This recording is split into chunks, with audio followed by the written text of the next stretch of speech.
Olá, meu nome é Francisca, sou professora lotada na região metropolitana sul, São José dos Pinhais. Estou fazendo vídeo para fins comprobatórios do processo seletivo simplificado pela CED, do edital número 3022. E eu vou falar sobre crase para uma turma de alunos do 9º ano. Então, crase. Na verdade, a crase ela é uma junção de dois As. Ela é a junção do A preposição com o A artigo. E ela só é aplicado em palavras femininas.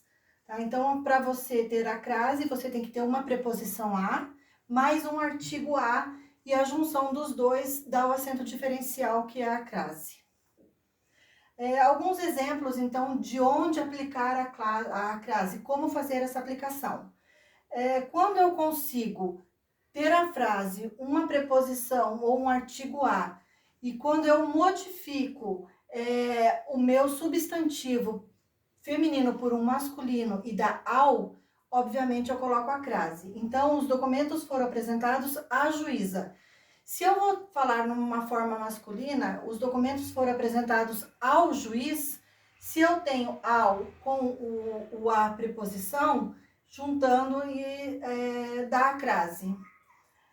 Um outro exemplo também que é muito tranquilo, como eu uso a crase em nomes geográficos, países, cidades e lugares, ou lugares, né? Então, quando eu vou a algum lugar, eu já tenho meus dois As. Eu já consigo fazer essa contração do A mais o A.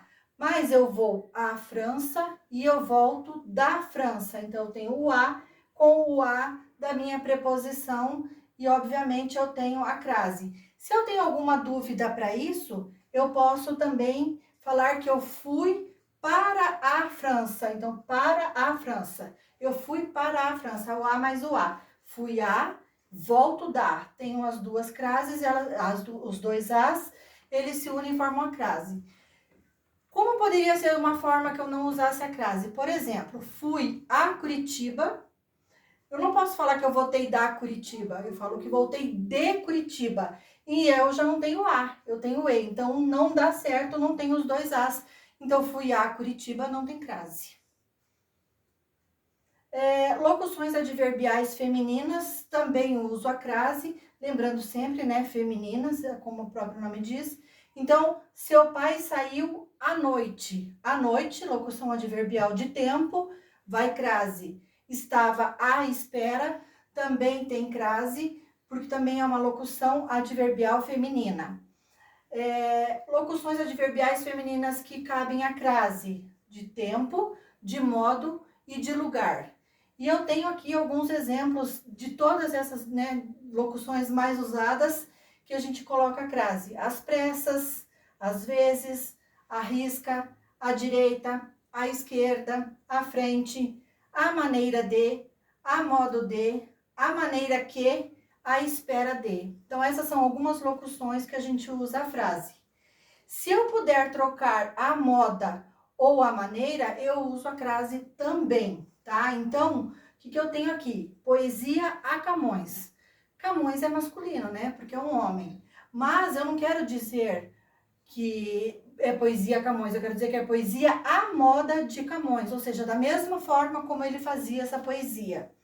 Eu tenho bife à milanesa.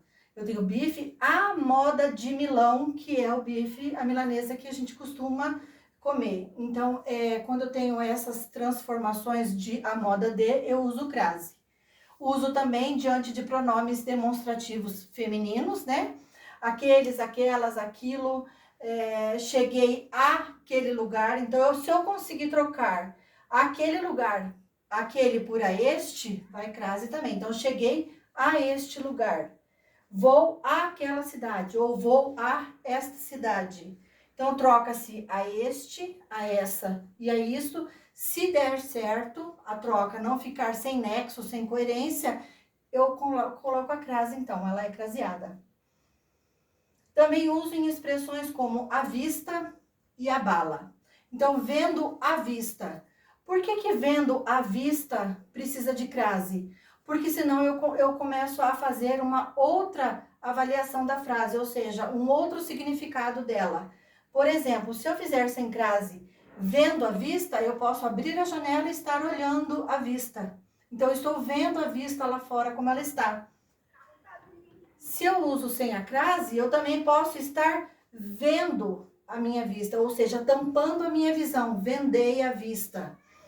E se eu estiver numa outra interpretação, eu posso dizer que estou vendendo meus olhos. Então, eu vendo a minha vista para alguém que não tem, não cabe nesse caso, né? Então, vendo a vista, quer dizer, eu estou comprando com o dinheiro no ato, vai crase justamente por causa dessas interpretações, tá? Então, porque sem a crase muda completamente o sentido dela. Essas são algumas expressões que são usadas as crases. Nós ainda temos a forma de não se aplicar a crase e temos a forma da crase ser facultativa. Então, nessa aula de hoje, nós vamos fazer exercícios de fixação, né, para que vocês consigam entender, para nós fazermos por etapas, porque se fizer tudo junto, começa a misturar. Então, primeira fase agora, nós vamos passar as folhas de atividades para que vocês façam, para que vocês treinem, a gente corrige e passa daí a próxima etapa, que seria a etapa das partes onde não se adapta a crase, onde ela não é usada, e depois a gente faz ainda a outra parte onde a crase ela é facultativa, porque daí ela é um pouco mais complexa, porque ela exige que você tenha uma interpretação mais profunda sobre isso. Daí precisa também de exercícios de fixação, precisa que a gente consiga fazer uma análise das três formas juntas para poder analisar de forma mais concreta para que não haja erro. A crase ela é uma importante matéria da língua portuguesa porque ela abrange tanto o concurso como o Enem, né, os exercícios do Enem, abrange também bastante no vestibular. Ela é muito cobrada. Então, a gente precisa saber exatamente identificar onde tem, onde não tem a crase, para que não ocorra de zerar nesses quesitos num provável concurso que vocês façam, para que a gente entenda de verdade que o uso dela é diferenciado dos demais acentos, que é o acento agudo ou o acento circunflexo, né, que é o chapeuzinho.